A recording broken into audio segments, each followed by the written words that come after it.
All right, Survivor Indianapolis, Advantage Island, episode 1 is live in the books. It's over, it's happened. We're just here to react to it and talk about it. My name is David Cole, a host of Survivor Indianapolis, and my good friend here, Alex Golden, helped me edit. He edited the entirety of episode 1, so he's going to talk about a couple things, and we're just going to have a quick breakdown of the episode and some overall thoughts. Nothing too in detail or in depth. If you have other questions, feel free to reach out. But we're just going to talk about some big picture things. And so the first thing that I wanted to talk about was the player introductions. That was something that you edited that I thought was really well done.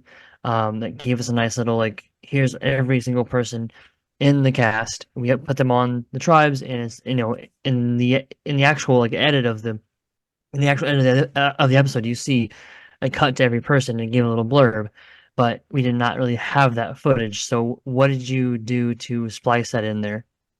Yes, I think we had a lot of great members of our crew take these players individually and kind of question them about, their knowledge of Survivor, what they think of the game, and what their strategy is going to be going into it. And you could tell there was a lot of newbies to Survivor, a lot of players that were excited about this opportunity, but maybe didn't know the ins and outs of how Survivor works. And so I wanted to make sure that we kind of highlighted that early on so you could see how many people didn't even know what the name of the show was called. I think we had Chris was calling it Survival instead of Survivor. Hmm. So it was an accident at first, and I think it became a joke moving forward just because if you know Yes. Chris, that is how things roll. But the multiple players that didn't know what they were doing.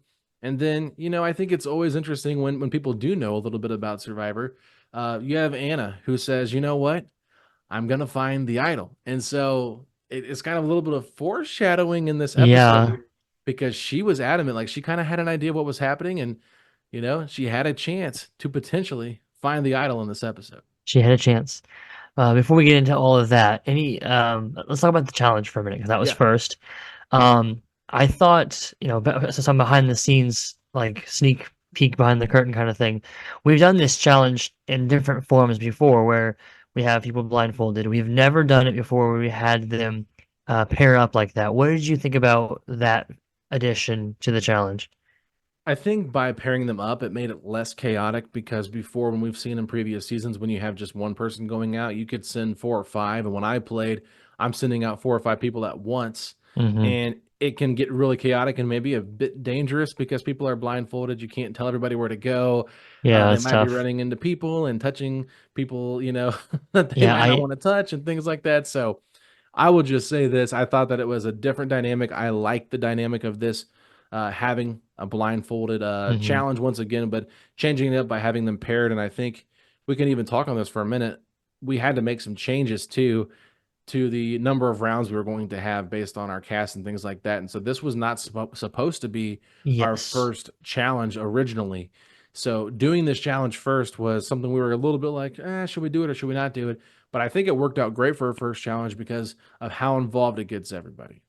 Yeah, I think it was maybe not. I think it was probably the best choice, and that's what we kind of discussed when we did have to rearrange a few things. After having a couple players not be able to make it, but we also changed one other thing. We changed the instead of in the past we've had like a puzzle at the end where some people do a puzzle and other different things that we've done with this blindfold challenge where you're gathering different objects. So we combined this with the challenge that we did in the past, where we had those blocks set up and then knock them over with beanbags. The problem in the past has been that the blocks were like at least double as thick as what you see in the episode, and so unless you were really good at throwing anything, like former baseball, like high school, like we had a couple of not maybe not. I think we had one former high school baseball player, but a couple other people that were like Mhm. had played baseball in like middle school and kind of knew how to throw the beanbags. But other than that, it was like pretty tough to knock him down. And so we cut those down a good bit, and it made it to where it was still. I thought it was still like not easy. Like you can watch Mason throw, and you can see that he knows how to throw. Like he's a baseball player. Like he knows how to Yeah. throw that. He's like, and it was almost like he was relying on his baseball skills too much because he was hitting like with such force that it wasn't actually like landing on the blocks and like pushing them off. It was smacking the front of the table or it'd go like just high by like I mean not much at all. But with the force instead of it like lobbing in, it was just like flying in. So and just I think it created a different situation where it kind of leveled the playing field a little bit. But what did you think? No, I think that by cutting basically those wooden blocks in half, it did make it a little bit more simpler for players to be able to knock them down. And one thing that we did to make this challenge a little bit more fun was we said you don't just have to knock down your blocks, you have to knock them completely off the table, Yes. but you cannot throw them again. You cannot throw beanbags until you have retrieved all of your beanbags once they've Yeah. all been thrown. And there was a little bit of controversy here Okay, uh, good. Yeah, I about the mean, beanbags because I can speak you to had this, but go yes, ahead. I think there was 20 beanbags total, and or maybe 24, but 24, I believe 24. 24. And And I it was think 12 and 12 okay, after the first phase. It was because it was dead. yes, I was keeping track in the moment and it was deadlocked. I was like, wow, yeah, this is like super close, totally deadlocked. Then all of a sudden out of nowhere, Shibwe, Blue, takes a huge lead in the knocking off of the blocks, and then they have like three or four left, and they're at three or four left for like a really long time. And so, yeah, as you see in the episode, you hear multiple people. I think Cameron and at least Cameron and Chris, but at Tribal Council, Chris says, "Well, they cheated," and he like kind of play. He's clearly joking a little bit, but like the whole tribe is like with him on that. Like they all agree with that. So yeah. apparently, now I saw what happened. I know what happened, but from your point of view, what did you think happened? Well, from what I was seeing, it looked like they were just throwing them a little bit too hard, and they were kind of landing in the Siakam zone. And I think Siakam was just like, "Oh, these are ours," so they just took them. That's how I I saw. I didn't see anybody running over to anybody else's zone or behind them or someone else's table and taking the beanbags. I think we would have stopped that as mhm. judges of the game. It was Oh, just 100%. and, Yeah. and you bring up Mason with his throwing. I mean, he was throwing it so hard, those beanbags were kind of ricocheting into the zone of Siakam. And so Siakam was just like, oh, we got to get our beanbags. And they weren't counting them. They were just in the moment trying to get the beanbags to knock them down. So I think it's honestly a little bit of Shibwe's fault I think it is. for throwing them into the other zone. You can call it cheating all you want, but we almost should have maybe made a rule like, hey, if you throw it in their zone, they get your beanbag. Yeah. Well, to me, it makes sense to be an unspoken rule. Maybe moving forward, we could actually make it a rule, or we could just move the tables further apart. But like they were not super close together, No, right? They were what would you say, 10 or 15 feet apart? at least 10 So feet. at least 10 feet. So probably more like 15, 20, whatever. It could have been further apart, sure. Or you could have had them throwing opposite directions, like back to back, whatever. But I saw it happening. I was like, oh, their beanbags are going. I was watching it happen, and I was like, I could say something here, but like, how do we keep track at this point? Like, I don't. I saw a couple of them go that way. Could I have missed a couple? Yeah. Do we stop the whole challenge and like recount the beanbags? Like at this point, it is what it is. And if you threw them over there, and if they grabbed them, and no one I didn't even see anybody go to the middle area between Mhm. the tables. It was all behind their table. Because I was standing back there at different times and I was, walking back and forth, trying to make sure that no one was crossing the line on their throws, making sure that nobody was crossing the line to go gather beanbags until they threw all the beanbags. So, like, I'm watching that pretty closely. And I wasn't the only one. I had several people, and I think any of them I would hope that any of the people on the crew would have said like, "Hey, like so and so is doing this, or they crossed this line, or they went behind their table, or would stop the challenge and say something."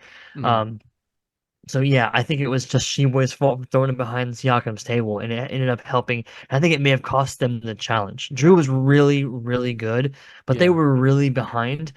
And I think that like having extra beanbags, not having to mix as many trips, even just like even like a three or four, because the thing is, it's not just like if it's only two beanbags, it's actually a four beanbag difference because you've lost two and they've gained two, right? So that's a huge swing to go from 12-12 to go to 10-14 or 9-15, whatever. Mhm. That's a massive swing in your opponent's favor, and that may have cost them the challenge. And I will say this in defense of Sheboy, the beanbags were not colored. So if they would have been maybe more color Yes. coordinated, where we had 12 blue, Well, they 12 were red. colored, but they weren't like they weren't coordinated Right. with the tribes. It was just like Yeah. all free for all. Yeah. And there's different color beanbags, and there's green Yeah, and things like that. So green, purple, yellow, like red, blue, like so a bunch of different colors. that also does make it where it's like, oh, we can't identify which ones are ours Sure. versus which ones aren't ours. But regardless, don't throw so hard. And Chris even said it in the challenge. I thought it was a great point he brought up.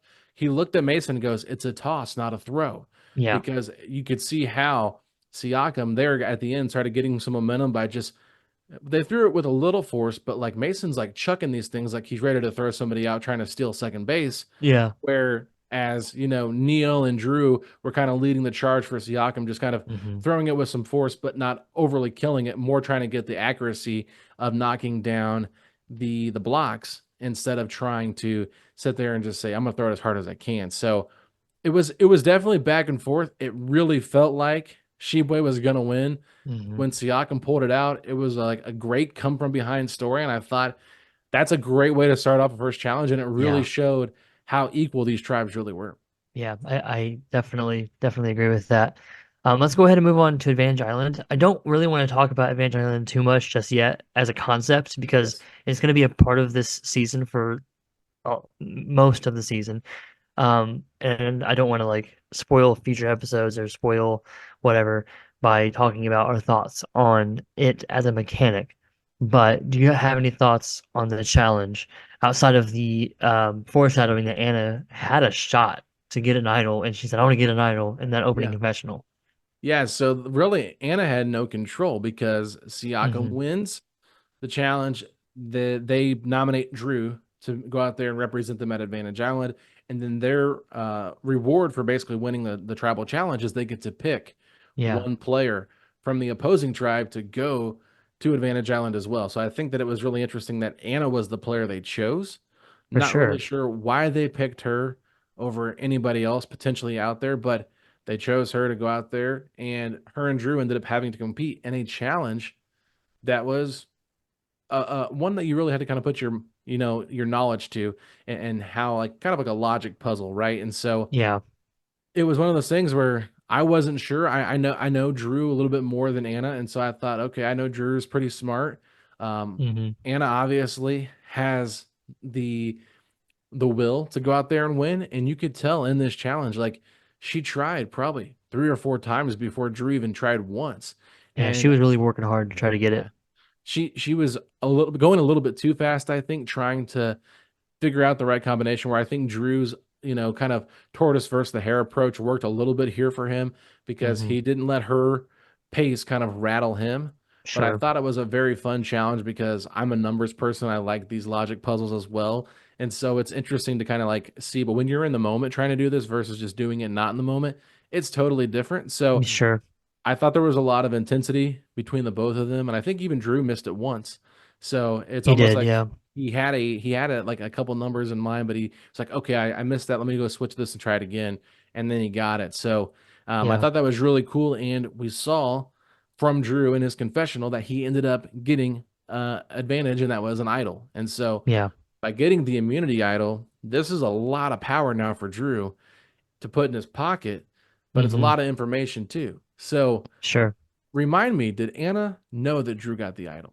Yes. I think that she did not it was not a part of the game that she knew. It was not my like I did not tell her. Yeah, But she went back and told her tribe. You can see in the episode where she's like, "Yeah, Drew got it. Drew got the idol." yeah, Because they like I think she says like Drew got it, and they're like, "What did he get?" And I think and I'm pretty sure she says that she said that he got an idol. yeah. So I think that because he even says in the confessional, like, I'm not gonna hide it. I'm not good at lying or whatever he says. He says, Yeah. I'm gonna tell him everything. So I think he must have told Anna on the walk back or something. I didn't notice that happening, Mm. but like either that or she just assumed it was an idol and Yeah, got lucky that it was an idol. And maybe, because like, I know she knows a little bit about Survivor, but not a ton. She's seen some episodes and maybe even a couple seasons, but she's not like a big fan of the show. So wouldn't shock me if she like misspoke and meant advantage instead of idol or whatever. I don't know. So, yeah. If she um, lost the challenge, maybe that's what she was meaning. yeah, Like yeah, he won the challenge, he won the advantage, and she sure, just assumed it was the idol. So that's probably a yeah, good point. But maybe, like, but you guys have seen in a previous seasons of Survivor Indianapolis, like there's been fire tokens that have been out there for people to get. So there are different advantages that could potentially be in this game. We don't know yet. We just know that Drew's got the idol now. But I did find it interesting that Drew said, "I'm not a good liar. I'm not going to say anything," because this is where Advantage Island to me gets kind of interesting because you're out there competing in this round at least against a different person from another tribe. hmm And knowledge is power in this game. And it's one of those Yeah. things where, Drew could have been pretty discreet about this, went back to his tribe and said, no, Anna beat me. I don't have anything. And then all of a sudden, they have to decide, do we believe him or not?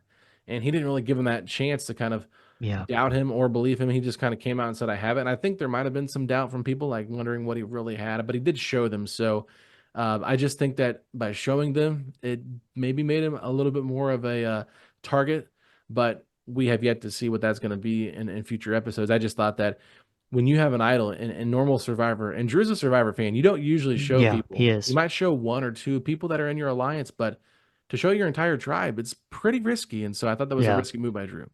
Yeah, it definitely was. I will talk more about this stuff once it comes more into play later. A lot of Yes. foreshadowing. But let's talk about Anna for a couple minutes here before we leave, because Anna gets voted off here. Really close vote, 4-3. And I thought it was really interesting how she was able to rally the troops against Cameron to find a group that would vote with her, and made it close because she had the target on her back from going to Advantage Island. And even though at Tribal Council, everyone was like, yeah, we believe Anna that she didn't win anything.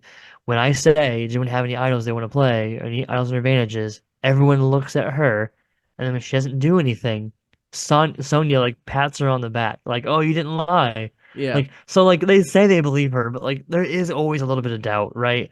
And so there's this target on her back. She's missed some time at camp, being at Advantage Island, and she's able to only get voted off by one. So what do you think like caused her to be voted off, or what do you think she could have done differently? Because I have a couple of thoughts, but I'll let you go first. Yeah, you kind of wonder if like, oh, if I get sent to Advantage Island, is this going to be a negative for me if I don't win an advantage out there? Is this going to hurt me with my ability to strategize with my team? Because as you can see in the beginning of part of the strategizing here, Chris and Moretta are talking, Hmm. and he's like, "I'm with you," and you can kind of see where Mason and Cameron and Sonya are talking, and I believe Seth was doing a confessional at this time. Yeah, So then all of a sudden, Chris, once he finishes just tying his shoe, him and Moretta walk over to those three, and they're like, "What if we just vote Anna out? She's not here. Let's just do something simple." And so he kind of was the one that kind of put that in motion. Now he didn't end up voting that way, but yeah, he kind of one that got things rolling that way. And I thought it was really interesting. Anna came back.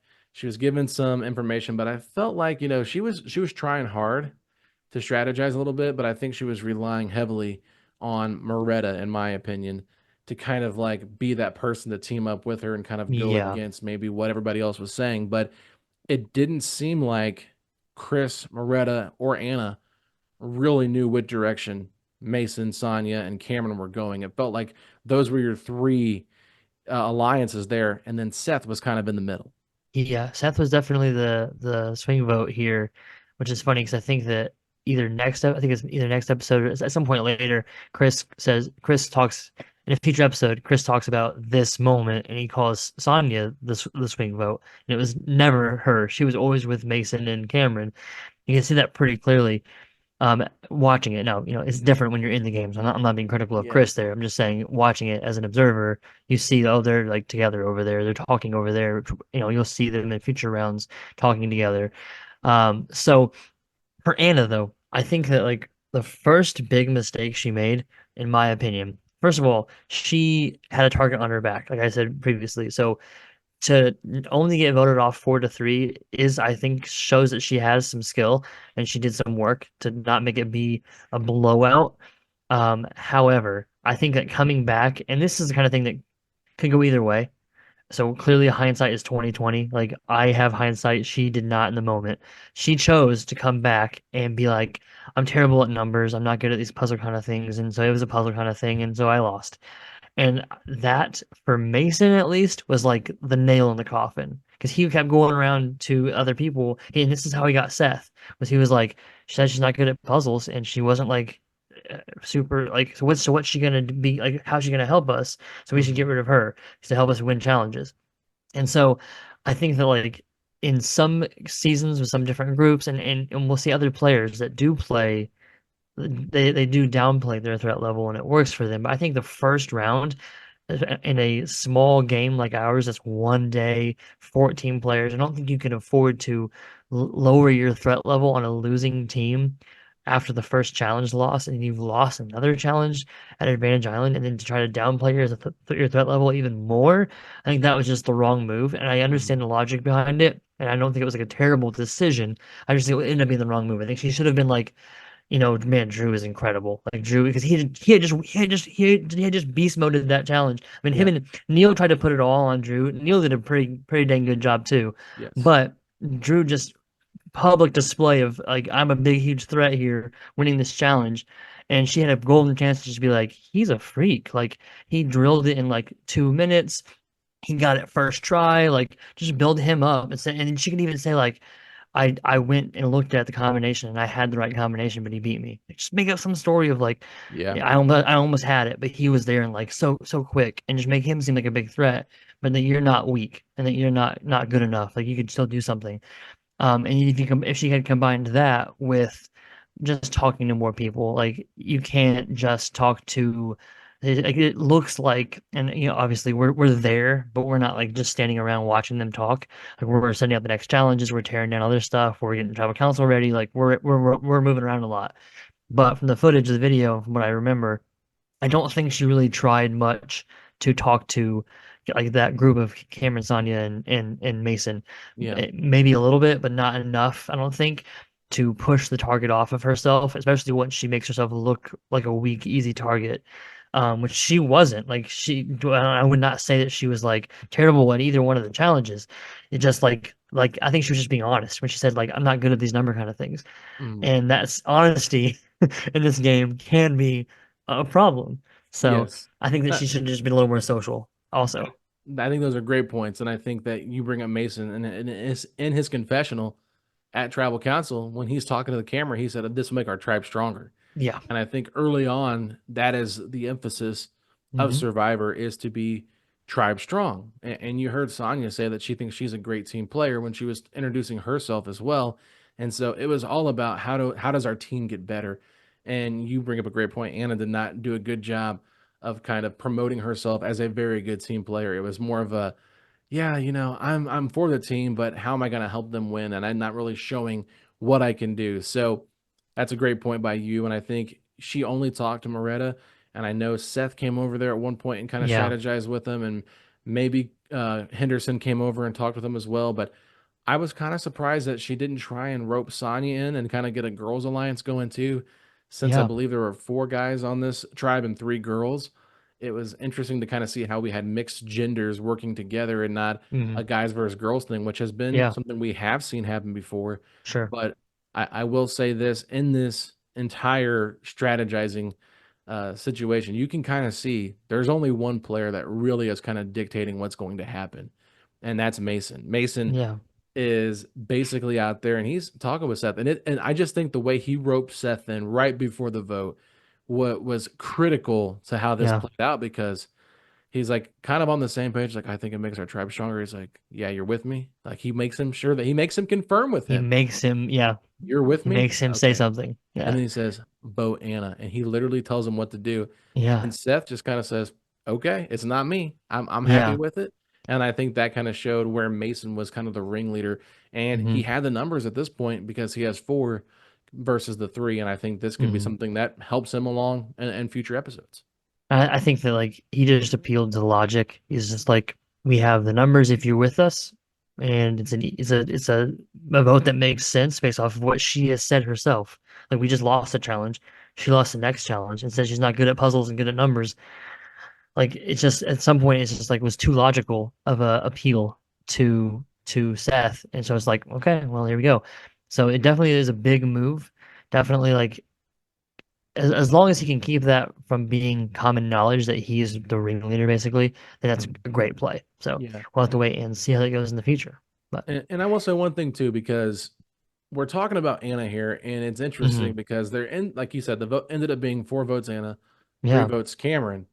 But I never really got a good understanding of why why Moretta, Cameron? Anna, and Chris were saying Cameron. It was more so just like, it's not Anna, so we'll go with Cameron. And I was waiting for them to kind of say it, but it was more so like, who should we get out? You think Cameron? But there was no strategy behind it. Whereas at least with Mason, he was kind of talking it through.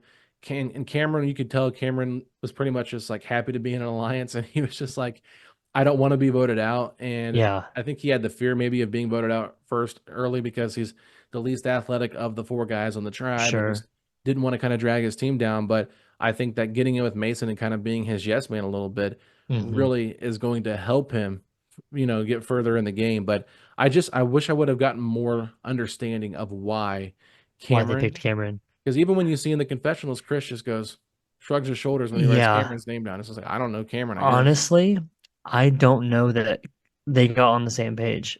I think Yeah. that I think that Anna and Moretta did. I Okay. don't know that Chris actually like confirmed with them, yeah, I'm voting for Yeah. Cameron and so are you. So I we don't even know if that alliance is strong. I believe, and I could be wrong, but I think that like Chris was just voting off of what he thought was the best move for the tribe.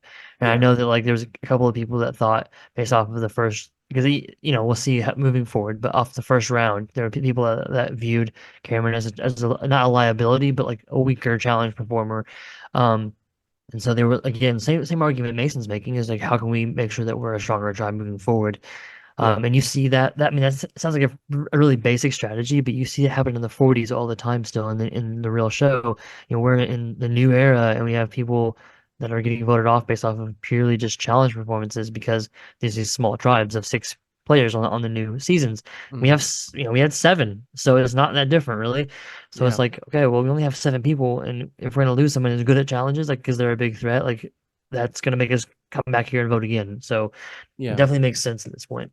Yeah. And I do want to bring up one point that we forgot to touch on, and I think that is what Chris said in his confessional to Stacy, I believe it was, who was videoing. Hmm. And, he was basically talking about he brought his hammock. And Yeah, because there is a returning players challenge, he might just say, hey, vote me out. I'm going to go sit in my hammock. And when it's time to do the returning players challenge, I'll get back into the game and save all my energy for the halfway point. Now, if anybody knows anything about Survivor Indianapolis, this has been a reoccurring theme that we've done hmm, to make sure that players that come out and spend their entire day get a yeah, chance to get back into the game if they get voted out early. It's just a way of saying thank you for volunteering your time and things like that. sure. So I just want to make sure people are watching know, like, okay, like if I get How's he know voted this is out a in the thing? first 30 minutes of this, like what is in store for me? So there is a returning player challenge. David let everybody know that up front. So that way they know, like, okay, I still have a chance to get back into the game. Sure. And I thought it was interesting that Chris was kind of openly talking about that because what Yeah. kind of leader, like, if you're looking at this team, you would think Chris is the leader by nature based on how he was calling things out and kind of Yeah. instructing people what to do. It's just what Chris is personality wise. But for him to basically kind of say to his tribe, which I think he was kind of saying it tongue in cheek a little bit, but like, hey, you can vote me out. I'll go over there and drink coffee and sit in my hammock until it's returning player challenge, and I'll come back in and beat you guys. It's kind of how Yeah. he's approaching it. I loved it. I thought it was a great It's confessional, yeah, it's a but great at the confessional. same time, like, what is the strategy, Chris? I mean, I know you've It's never not played survival, but come on. The yeah. jungle's a Fortville, No. baby. Yeah, it's not a great strategy in my opinion.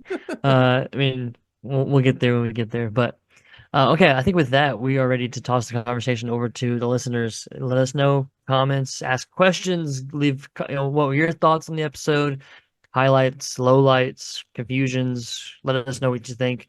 We're gonna, assuming that, nothing changes, we're gonna try to do one of these for every episode. So let us know what you think, and we will see you next week for episode 2. See you.